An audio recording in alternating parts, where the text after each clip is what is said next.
So a very good morning, boys and girls, and welcome back to another video, and welcome back to the coast at sunrise. It's been entirely too long since I've been down here doing this kind of thing, and I thought we'd just have a little bit of a change of pace.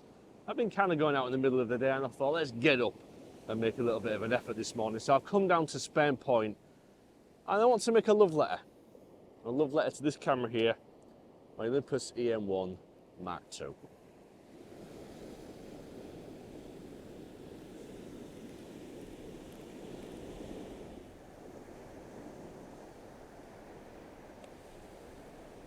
So I've got a 10-stop filter on the front of the camera, which is going to give a really long exposure look to this, and I'm down at f8. It's a little bit narrower than I would normally like to, but it's the only real way I can get the exposure time that I'm looking for this image. I want something in the minutes rather than the seconds. So let's go ahead, let's start this exposure going. So we're at f8, ISO 200, and using live time, I can see a live display of the image on the back of the screen as it's been taken, so I can choose the exposure time just by seeing what's going on the camera.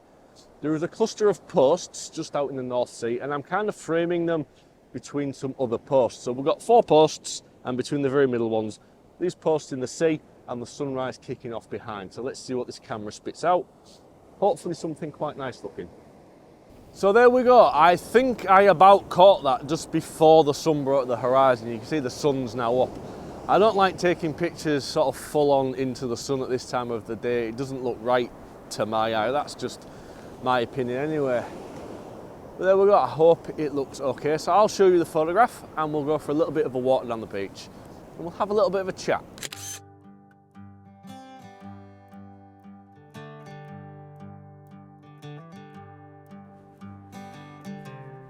We set sail into the moon.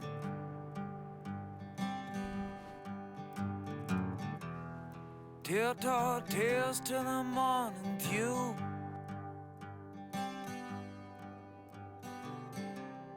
So again, with this photograph here, I'm using the live time on the back of the camera. I've thrown 16 stops of filters on. I want to go something really long exposure and really just see how it turns out. This is kind of a test shot of a composition that we may come back to at a later date, but I just want to see how it turns out. But one of my favourite things about this Olympus camera is the ability to do this. I've never had a camera where I can take a long exposure photo, because that's the kind of stuff that I like to do, but I can see it being built on the back of the camera. And for what I do, it's a great help to sort of, you don't have to worry so much about the exposure time because you can see it happening, so you can go, that looks good, stop.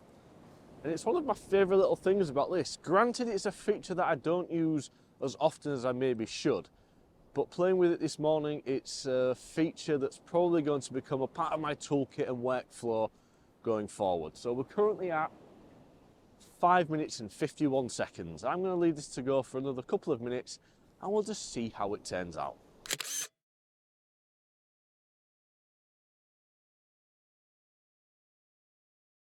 So why this camera then? Why this little Olympus Micro Four Thirds thing that, let's be honest, the internet tends to hate them?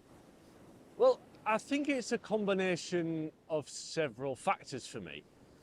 When I picked this up, I was kind of at a bit of a crossroads with my photography. I didn't know what I wanted, and some things weren't working for me. And I don't know if it was the camera that changed things, I don't know if it was the feature set inside that changed things, or possibly even a combination of the lenses, the camera, and the features all together. But as soon as I picked this camera up, especially with this lens, for me something clicked with photography, whether it was the focus peaking, the highlight and shadow clipping, the live time, the live bulb, any of those modes that this camera has that I'd never had before. Around that time, something with me and photography just clicked. And then fast forward a few months after picking this thing up, there was a bit of upheaval in my life over the last year and so. Things have changed for me in life, but the one constant there for me was this camera and the photography. And I guess it's maybe a sentimental thing, maybe something emotional about it, but it was always there and the photography was always there. And when things were a little bit less good for me as they are right now, it was just a comfort to have. You know, I could pick up this camera, I could go out, take some photos, and just escape from what was going on in my life at the time. And I guess I've built an emotional attachment to the thing. It sounds really weird and silly to say it, but I think that's really kind of helped. And then over the past year or so, I've taken some of my favourite photographs with this camera.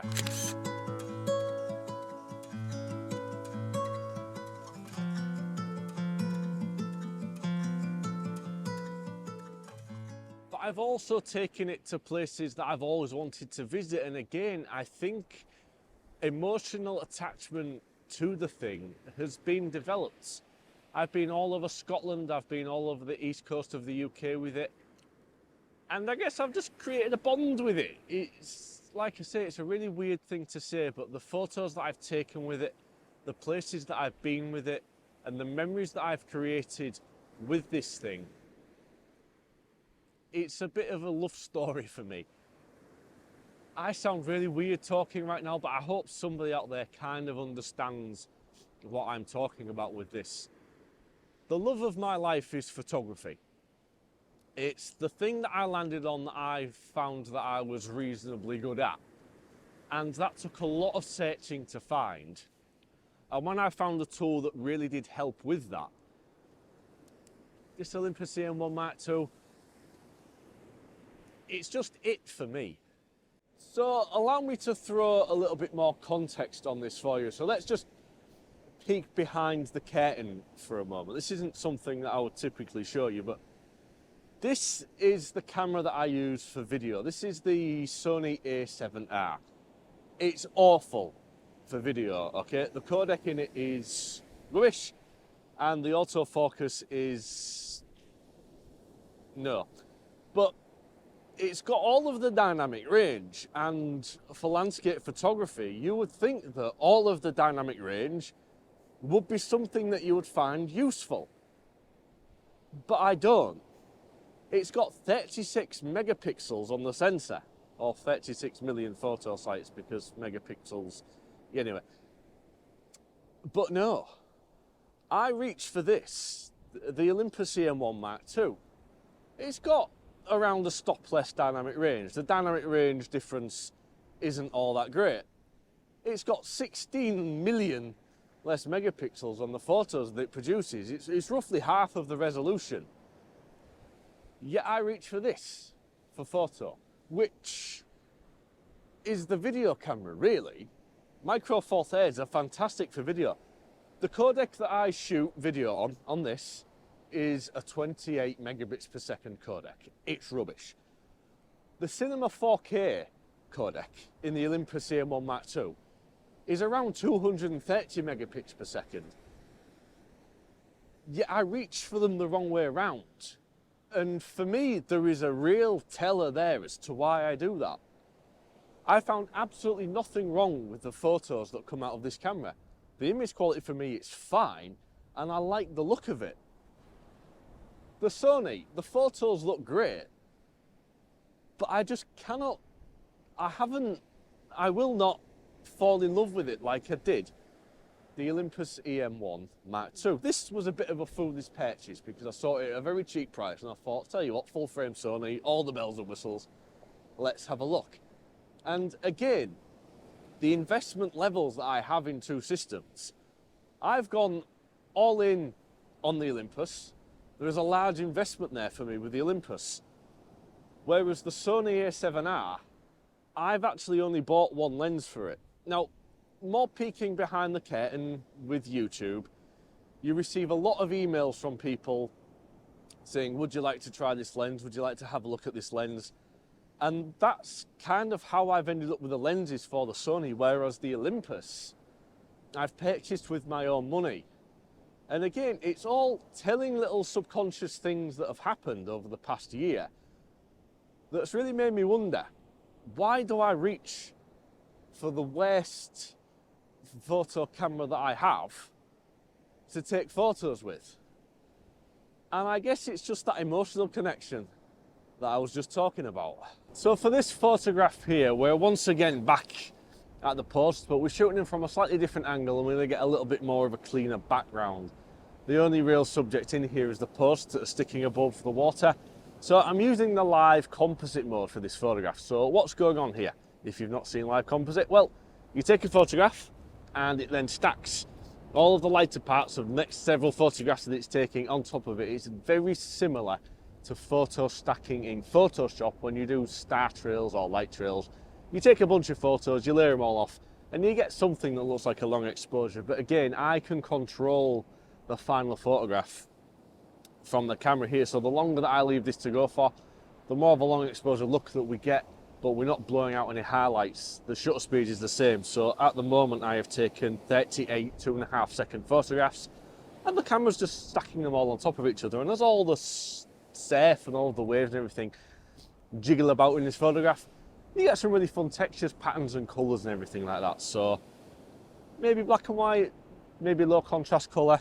I'm not sure yet, and I'm not sure how long I'm going to leave it to go. Again, this is just something that I can eyeball and just play it by ear and take the photograph to taste.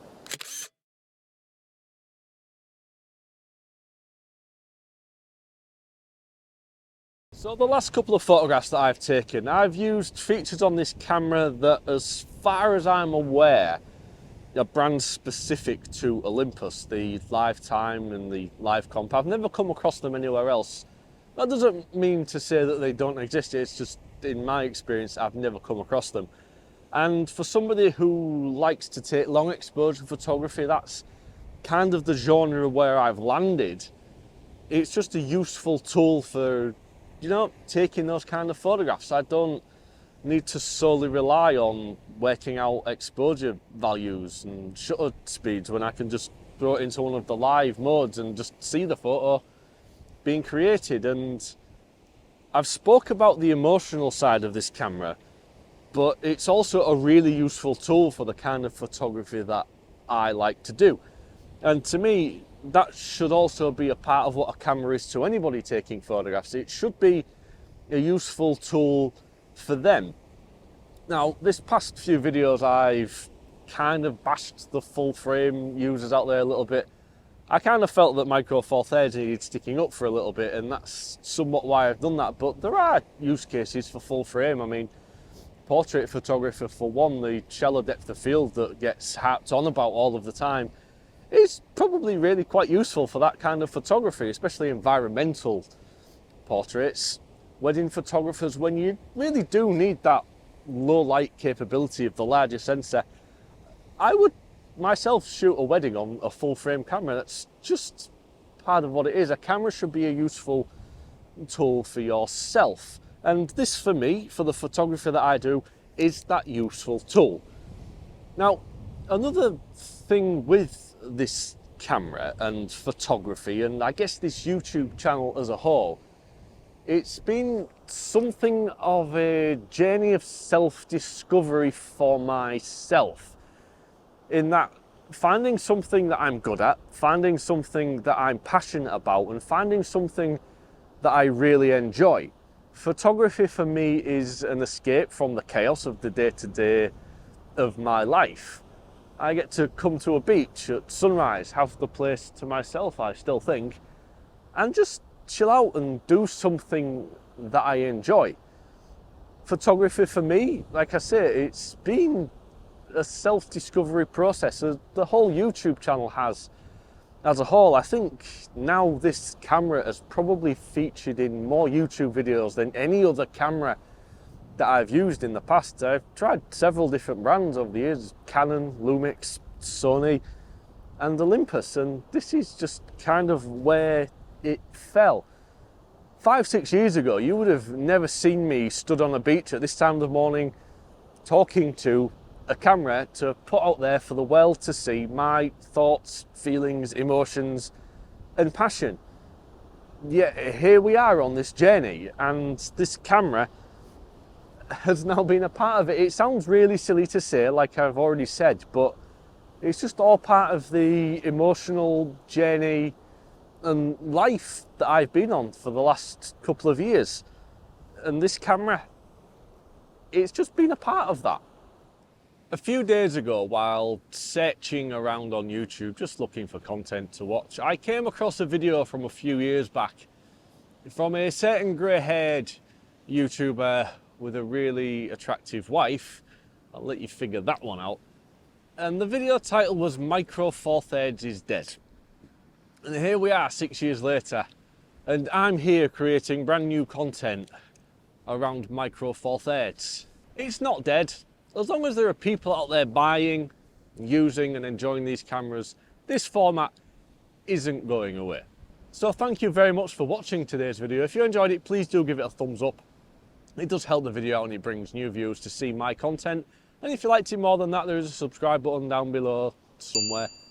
You can press that and you'll see more Micro Four Thirds related nonsense from me every single week. Until next time, I'm going to love you and leave you and say peace and goodbye.